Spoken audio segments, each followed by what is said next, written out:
ఈ మైదుకు రోడ్లో ఉంటున్నటువంటి ప్రతి ఒక్కరికి కూడా మేము శుభాభివందనలు తెలియజేసుకుంటా ఉన్నామండి. ప్రియమైన సహోదరి సహోదరులారా, ఈ క్రిస్మస్ సందర్భంగా ఈ ఉదయకాల సమయమే యేసు ప్రభుల వారి యొక్క పుట్టుక గురించి, ఆయన మరణ పునరుత్థానం గురించి మీ మధ్యకు మేము తీసుకొని వచ్చినాం. మీరందరూ ఎక్కడున్నా కూడా కొన్ని నిమిషాలు ఈ యొక్క దేవుని మాటలు మీరందరూ కూడా విని దేవుడిచ్చే పాప క్షమాపణ, దేవుడిచ్చే ఆశీర్వాదం పొందాలని ప్రేమతో మిమ్మల్ని ఆహ్వానిస్తా ఉన్నాం. ప్రియమైన సహోదరి సహోదరులారా, ఈ లోకమంతా కూడా పాపంతో నిండిపోయిందండి.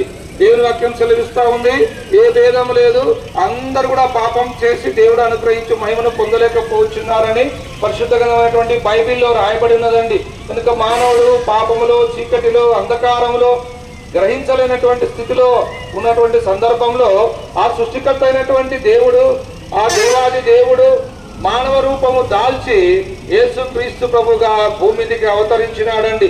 తన ప్రజలను వారి పాపముల నుండి ఆయనే రక్షించును గనుక ఆయనకు యేసు అని పేరు పెట్టబడును అనే మాట దేవుని వాక్యంలో రాయబడి ఉన్నదండి.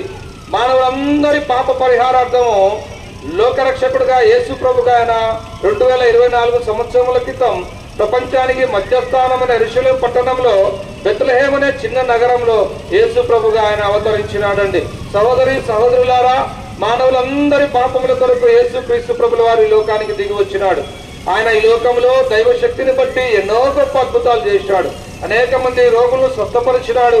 అనేకమైనటువంటి దయ్యాలను వెళ్ళగొట్టినాడు. ప్రకృతి సైతము యేసు ప్రభు వారి మాటకు లోబడిందండి. ఈ విధంగా యేసు క్రీస్తు ప్రభు భూమి మీద ఎన్నో గొప్ప అద్భుతాలు, ఆశ్చర్య కార్యాలు జరిగించినాడు. అయితే పాపైనటువంటి మానవుని ప్రేమించి, పాపైనటువంటి మానవుని పాపము నుంచి రక్షించడానికి యేసు క్రీస్తు ప్రభుల వారు తను తాను సిలువకు అప్పగించుకున్నాడు. అమ్మలారా, అయ్యలారా, మనమందరం కూడా తలతో ఎన్ని చెడ్డ ఆలోచనలు, పాపపు ఆలోచనలు చేసినాం కనుక మనకు బదులుగా యేసు ప్రభుల వారి తలకు ముళ్ళ కిరీటం, మనము చేతులతో ఎన్ని పాపములు చేసినామండి.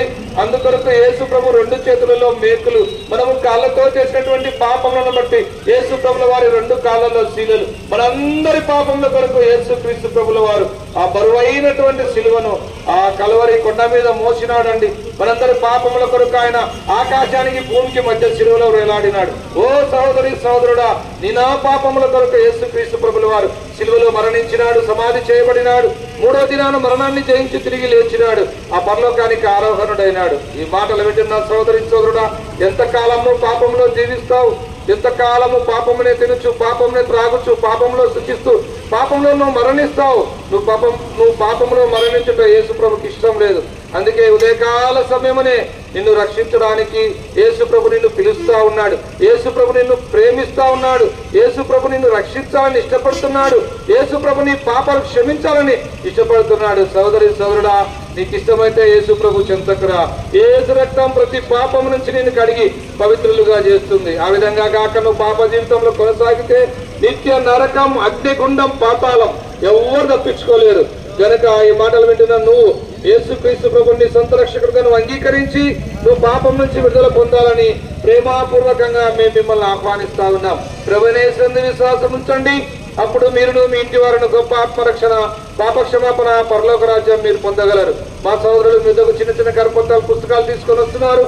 వాటిని తీసుకుని చదవండి, సత్యాన్ని గ్రహించండి. ఇక్కడ మీకు సమీపంలోనే గాంధీ రోడ్, విజయనగరం వీధిలో బేతనీయ ప్రార్థనా మందిరం ఉంది.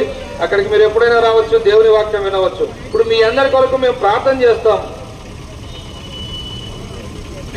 మహాగరుడు, మహోన్నతుడు, పరిశుద్ధుడు అయిన మా దేవ, ఈ మైదుకు రోడ్లో తండ్రి క్రిస్మస్ సందర్భంగా సువార్త ప్రకటించడానికి ఇచ్చిన కృపకరిక వందనాలు. మీ జన్మం గురించి, మీ మరణం గురించి, మీ పునరుత్థానం గురించి ఇక్కడున్న ప్రజలందరూ విన్నారు ప్రభా. విన్నవారిలో మీ కార్యం చేయము యేసు ప్రభువా. మీ చిత్తంలో మీ ఏర్పాట్లో ఉన్న వారిని రక్షించుకుని దేవా ముందుకెళ్తున్నాం. మీ ఆత్మాభిషేకం అనుగ్రహించి మీరే మహిమ పొందమని యేసు ప్రభు నామమున ప్రార్థిస్తున్నాం మా తండ్రి. ఆమెన్.